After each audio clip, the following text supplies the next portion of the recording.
जो बहन 10वीं 8वीं 11वीं जे +2 B.Tech पढ़ी हुई है, तब उनकी डिग्रियों का, उनकी पढ़ाई का तब फायदा है जो बाबा साहब जी को नमन करके, गुरु रविदास जी को नमन करके अपने अपने घरों में, अपने अपने डॉक्टर अम्बेडकर भवन के अंदर वो शिक्षा दें।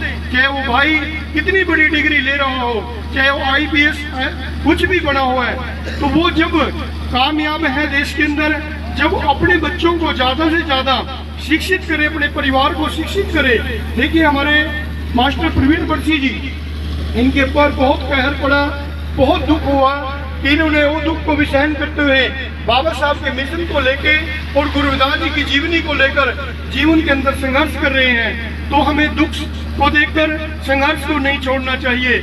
जैसे आपका डेरा बाबा लाल दास कपाल मोचन है, जो बाबा साहब डॉक्टर अम्बेडकर जी की 131वीं जयंती है, तो मैं कई बार पूछ लेता हूँ कि आप बताइए भाई बाबा साहब की जयंती कौन सी है। कई भाई पढ़े लिखे भी संकोच करते हैं कि 14 अप्रैल है।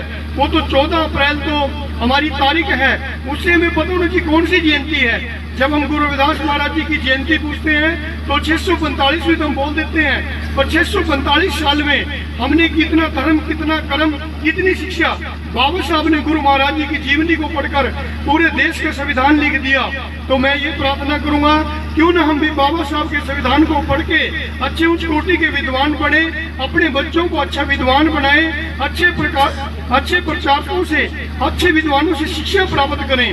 तो मैं तो यही अर्ज करूंगा, हमारे जितने धर्म स्थान हैं, बाबा साहब के डॉक्टर अम्बेडकर भवन है, उनका सुंदरीकरण आप लोग हैं, उसमें डेली जाएं, कोई माता बहन बेटी उसमें साफ सफाई भी करे और बच्चों को शिक्षित करे और उनको डिसिप्लिन सिखाएं। तब हमारे बाबा साहब के संविधान को ज्यादा से ज्यादा 4 चांद लगेंगे। 4 चांद तब लगेंगे जब आप बच्चों को शिक्षित करेंगे और नशे पत्ते से दूर रहोगे, अपने बच्चों को नशे से दूर रखोगे। जब आप खुद नशे से दूर रहोगे तभी आपके बच्चे भी नशे से दूर रहेंगे। जैसे सिख भाई हैं, वो अपने गुरुद्वारा साहब में शाम सवेरे अपने बच्चों को ले जाते हैं। जो मुस्लिम भाई हैं, मक्का मदीना जाकर वो 5 टाइम के नमाज से जुड़ जाते हैं। क्यों ना हम भी अपने 5 पहर अपने बच्चों को शिक्षा से प्रेरित करें और नीति नियम जो हमारे गुरुओं का है, हम शाम सवेरे अपने बच्चों को चेक करें, कौन बच्चा हमारा गलत है, कौन ठीक है, क्यों बाहर जाता है, कितना मोबाइल चलाता है, मोबाइल वेस्टेज तो नहीं चलाता, तो भी चेक करना पड़ेगा। समय का भाव देखते हैं हम प्रवीण बरसी को, हमारे मास्टर जी उनको सुनने के लिए, प्रवक्ताओं के दर्शन करने के लिए, अपने बुद्धिजीवी समाज सेवियों के दर्शन करने के लिए यहाँ पर आए थे।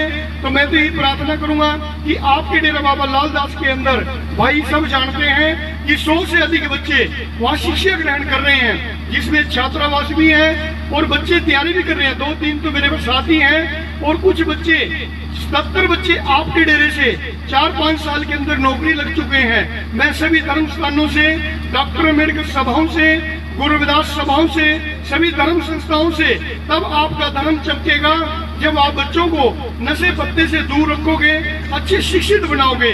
और जब आप बच्चे अपने गुरु की वाणी पर पूरा अमल करोगे और जब सतगुरु जी के मंदिर में जाकर बाबा साहब की वंदना भी करोगे, बाबा साहब के संविधान को पढ़कर अच्छी डिग्रियां प्राप्त करोगे, अपने माता पिता की इज्जत करोगे। पढ़ लिख कर कई भाई अपने माता पिता को ही बेवकूफ बताने लग जाते हैं, ऐसा नहीं होना चाहिए। कितनी डिग्रियां हो जाए, अपने माँ बाप की हमें सेवा नहीं त्यागनी चाहिए, उनका गौरव बढ़ाना चाहिए, उनका अच्छा संदेश लेना भी चाहिए और अच्छा संदेश देना भी चाहिए। अच्छे अच्छे समागमों में अपने माता पिता को ले जाना चाहिए, तीर्थ व्रत पे भी उनके दर्शन कराने चाहिए। सबसे बड़ा तीर्थ व्रत अपने माता पिता का आशीर्वाद भी है। और जो जनरल नॉलेज के लिए हमें अपने संविधान की गतिविधियां, उनकी जीवनियां और गुरु रविदास मंदिर हैं, डॉक्टर अम्बेडकर जीवनी के जितने हमारे ग्रंथ शास्त्र या कोई भी हमारा संविधान का एक एक पन्ना हमें अपने बच्चों को बताना चाहिए। कई भाई कहते हैं कि जय भीम, जय भारत, यहाँ नहीं बात खत्म होती। शिक्षित बनो, संचित रहो, संघर्ष करो, यहाँ नहीं बात खत्म होती।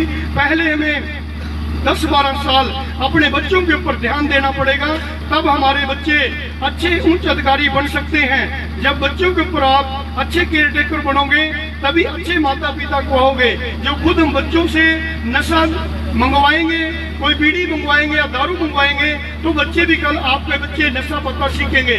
जो भाई बाबा साहब को मानता है वो नशा ना करें, रहनी बहनी में अच्छे रहें, विचार अच्छे हों, जिन्होंने पूरे संविधान का मतलब कि देखिए संविधान आज पूरे देश के अंदर लगा हुआ है और देश उससे चल रहा है। क्यों ना हम उस संविधान को पढ़कर अपने जीवन को धन्य बनाएं। आज देखते हुए कि जो आपके डेरे जितने संत समाज के डेरे हैं, चाहे वो घर में हैं, चाहे वो शहर में हैं, चाहे हमारी डॉक्टर मेडिकल सभाएं हैं, हम पूछ सकते हैं कि आपके पास बाबा साहब की वंदना आती है या गुरु रविदास सभाओं से भी और शासन से भी।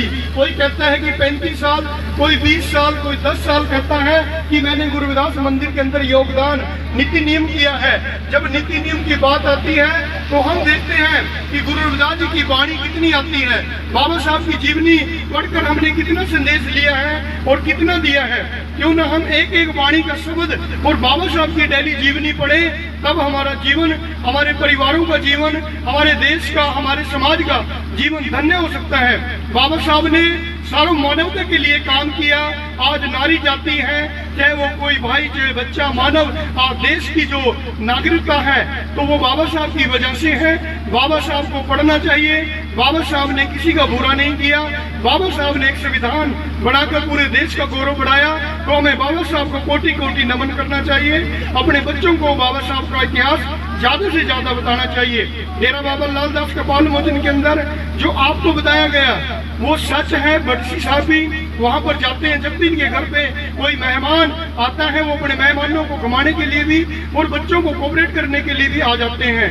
हमारे बहुत बुद्धिजीवी गनौरे से हैं, वो भी आते हैं। हमारे श्रीमान स्वर्गीय सुमेरचंद जी थे, संत जी के पद पर थे, वो भी बहुत अच्छे। मेरे कहने से उन्होंने कम से कम 20 बच्चे होम गार्ड में उन्होंने भर्ती करा दिए थे। वो वहाँ परेड कराने के लिए आते थे।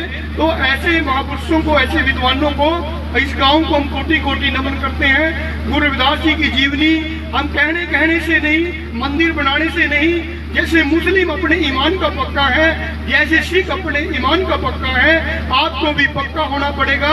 अपने गुरुओं के मंदिर में, बाबा साहब के भवन के अंदर आकर अपने बच्चों को शिक्षा, पहला पद हमारा जन्म माता पिता देता है, शिक्षा हमारा दूसरा पद है।